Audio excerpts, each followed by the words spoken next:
She was the original blonde bombshell, a goddess of glamour who arguably saved Hollywood from bankruptcy during its darkest days. With an hourglass figure and a wit as sharp as a diamond, Mae West projected the image of the ultimate untouchable sex symbol.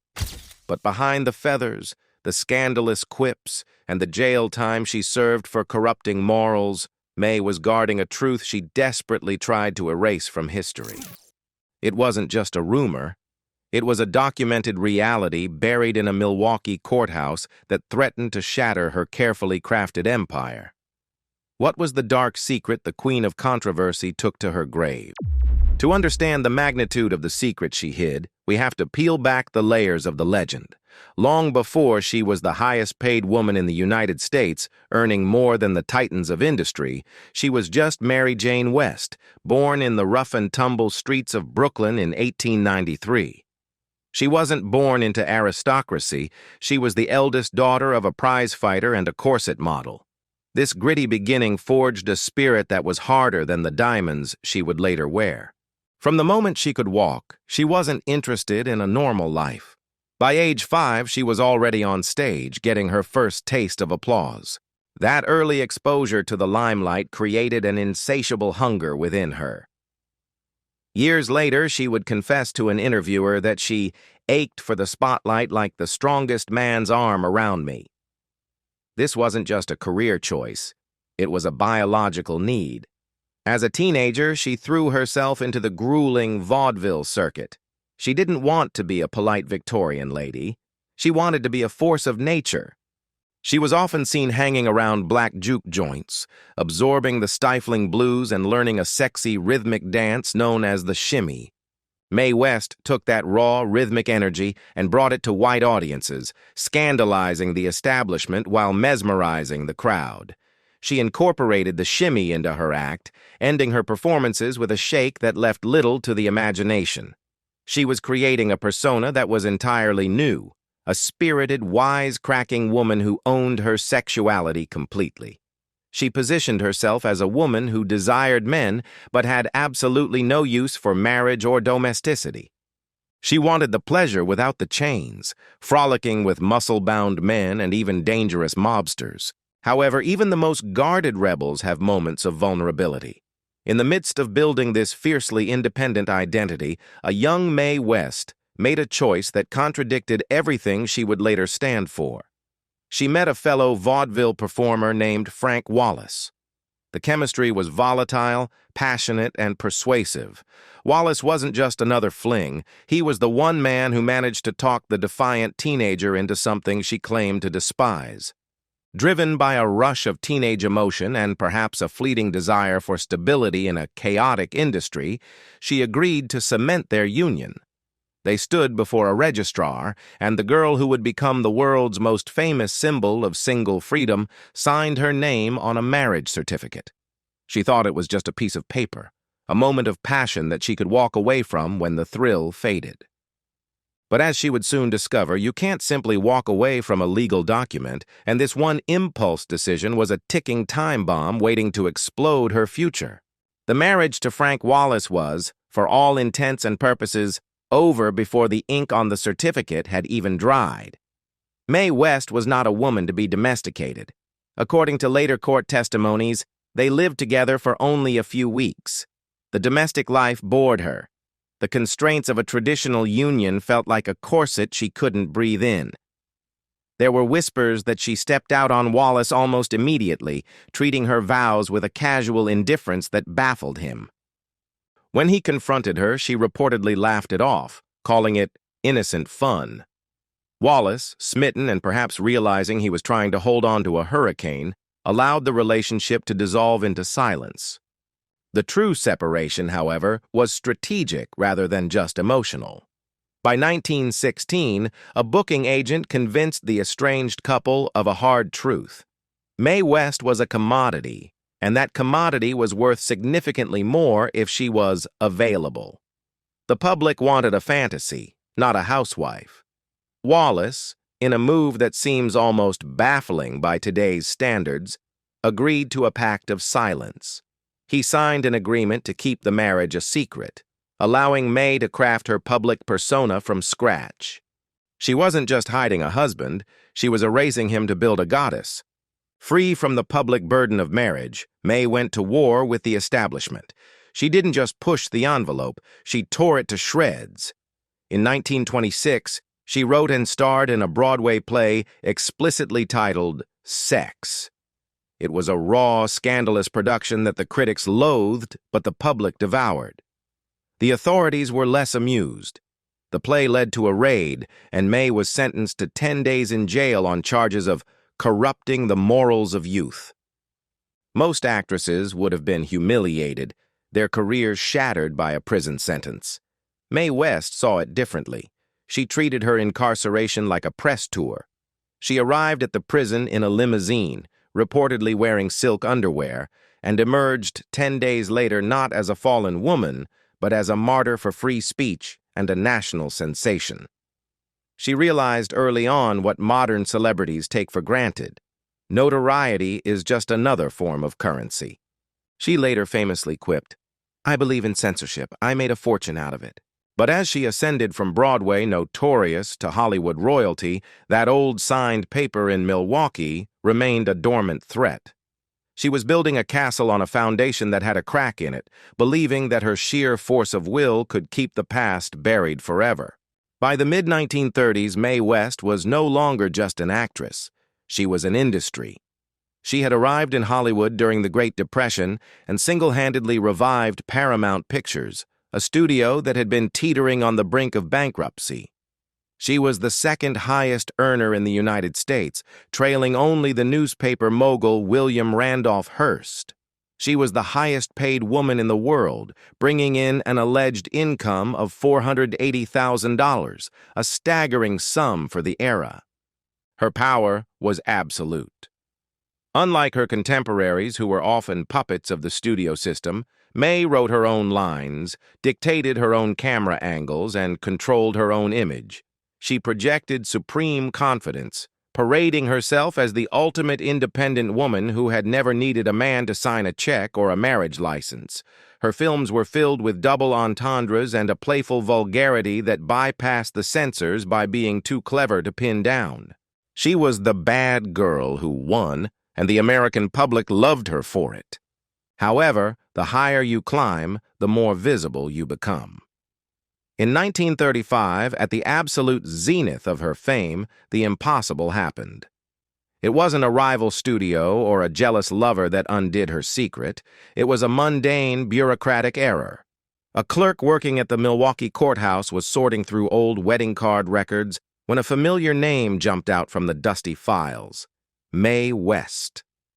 The clerk likely couldn't believe his eyes. Here was the marriage license of the world's most famous sex symbol, dated 1911, to a man named Frank Wallace. The date proved she was only 17 at the time. The revelation was electric. It contradicted everything Mae West stood for. The press got wind of the discovery almost immediately. The headline was too good to ignore. The woman who famously mocked the institution of marriage had been secretly participating in it for over 2 decades. The media frenzy was instantaneous. Reporters scrambled to find this mysterious Frank Wallace. Was he real? Was he alive? And more importantly, how would the Queen of Hollywood explain away a husband she had denied for 24 years? The scandal threatened to turn her image of empowered independence into a fraud. The press descended on Mae West like vultures, expecting a confession or a breakdown. Instead, she attacked. With the haughty indignation of a queen accused of a petty crime, she issued a blistering statement, completely denying the marriage ever took place. She famously scoffed at the reporters, asking rhetorically, "Me, a Milwaukee bride? I never was in Milwaukee until about 4 years ago." She spun a narrative of victimization, claiming that within months of the rumor starting, no fewer than 8 different men had come forward, all delusional, all insisting they were the secret Mr. Mae West.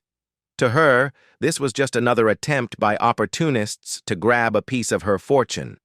She played the role of the beleaguered superstar perfectly, banking on the fact that her fans would believe her word over a dusty piece of paper.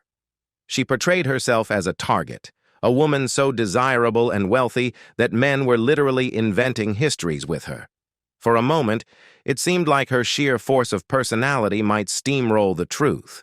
She was betting everything on her ability to manipulate the narrative, just as she manipulated the censors in her films. But facts are stubborn things, and while Mae was busy issuing denials, the media tracked down the real Frank Wallace. He wasn't a delusion. He was very real, a fellow vaudevillian who had been living in the shadows of her blinding spotlight for decades. Wallace hired a lawyer, not necessarily to extort her, or so he initially claimed, but to prove his own identity. He stated that he simply wanted to validate the marriage record and establish that he wasn't a liar. The world watched in fascination as the icon of single life was forced to confront a living, breathing ghost from her past who held the legal receipts to her life. The legal battle that followed was less of a courtroom procedural and more of a theatrical farce that dragged on for years. For a long time, Mae stuck to her guns, refusing to acknowledge Wallace as anything more than a stranger or a nuisance. But the weight of the evidence was crushing. Finally, in a crowded courtroom, the facade cracked. Mae West, the woman who had made a career out of blatant honesty about her desires, had to admit she had been lying about her civil status for decades. She confirmed to the judge that yes, she had married Wallace in 1911. However, Mae West didn't just admit defeat. She reframed the narrative. She quickly pivoted to protect her financial empire, making it clear she was vehemently against sharing a single dime of her hard-earned wealth with him. She portrayed the marriage as a meaningless technicality, a teenage impulse that had zero bearing on the woman she had become. She wasn't a wife, she was a victim of a youthful mistake that a man was now trying to cash in on. Sometime in the early 1940s, the two finally reached a settlement.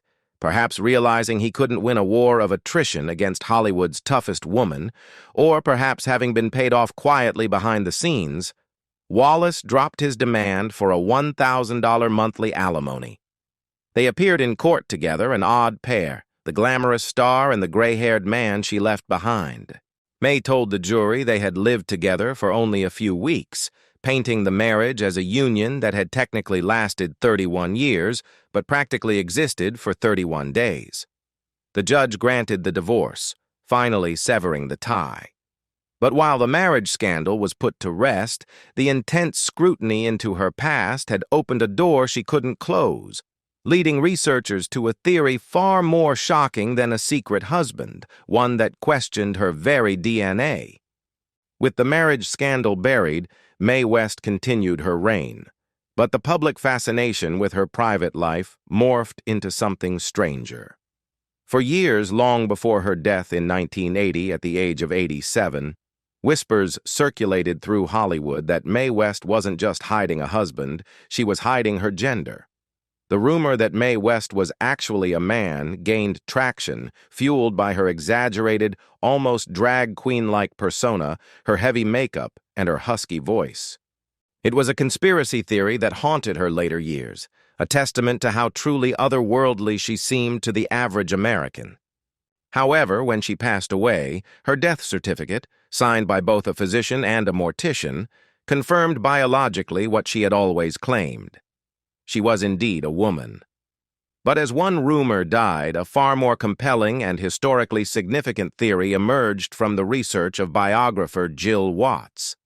Watts suggested that the public had been looking at the wrong kind of secret. She proposed that Mae West, the platinum blonde icon of white Hollywood, might have actually been black, or at least of mixed racial heritage, passing in a segregated industry. This theory wasn't just tabloid gossip. It was an attempt to explain the unexplainable gaps in her family history. While her mother's lineage was well documented, her paternal grandfather, John Edwin West, remained a ghost in the records.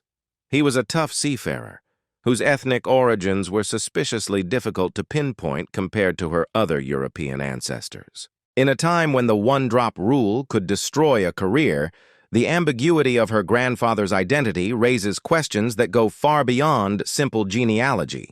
The evidence for this theory lies not just in missing documents, but in Mae West's performance itself. Growing up in the cultural melting pot of Brooklyn, West didn't just observe African American culture, she absorbed it. She spent her youth in what was described as a partly black and partly criminal gangland, frequenting black juke joints and learning the shimmy directly from the source. But biographer Jill Watts argues it went deeper than just dance moves. Watts points to Mae West's signature pimp walk, that rolling, confident strut that became her trademark. This wasn't a standard vaudeville move. It was a specific African-American comedic drill, a physical language of subversion and authority. Furthermore, her entire comedic style relied on signifying, a rhetorical device rooted deeply in black culture that uses double meanings, wordplay, and innuendo to critique power while seemingly playing along. Scholars note that West likely learned these techniques from her inspiration, the legendary black performer Bert Williams. Her mastery of the double entendre, her specific cadence, and her rebellious attitude mirrored the survival tactics of black performers in a white-dominated society. Whether by blood or by profound cultural immersion, Mae West was performing an identity that bridged the racial divide of the era, operating as a double-voiced artist right under the nose of a segregated Hollywood that thought it was watching a white woman. Whether Mae West was biologically African American or simply a brilliant cultural chameleon remains one of Hollywood's most fascinating unsolved puzzles. Critics have long noted that her later years were marked by what they called erratic diva behavior, a desperate clinging to a fading youth, and an obsessive control over her image. But through the lens of this new theory, that behavior looks less like vanity and more like the survival instinct of a woman guarding a life-shattering truth.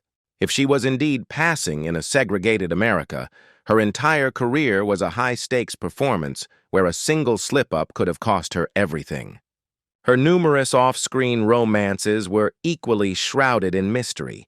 Despite her public persona as a man-eater, she kept her real emotional life under lock and key, perhaps fearing that intimacy would lead to exposure. We may never have definitive DNA proof to settle the debate about her ancestry, as she left no children and her lineage is obscured by missing records. What remains is the art she left behind, a subversive, multi-layered masterpiece of identity that challenged every norm of her time. She was a woman who didn't just break the rules. She rewrote them in a language that only she truly understood.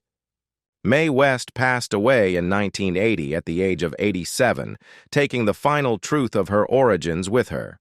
She left behind a legacy that is impossible to categorize. She was a sex symbol who mocked sex, a wife who denied marriage, and a white icon who embodied the soul of black performance art. She proved that in the world of entertainment, the truth is far less important than the story you tell. She didn't just survive the scandals. She used them as bricks to build a monument to her own independence. What do you think was Mae West's true secret? Was she simply a student of culture? Or was she hiding her heritage in plain sight?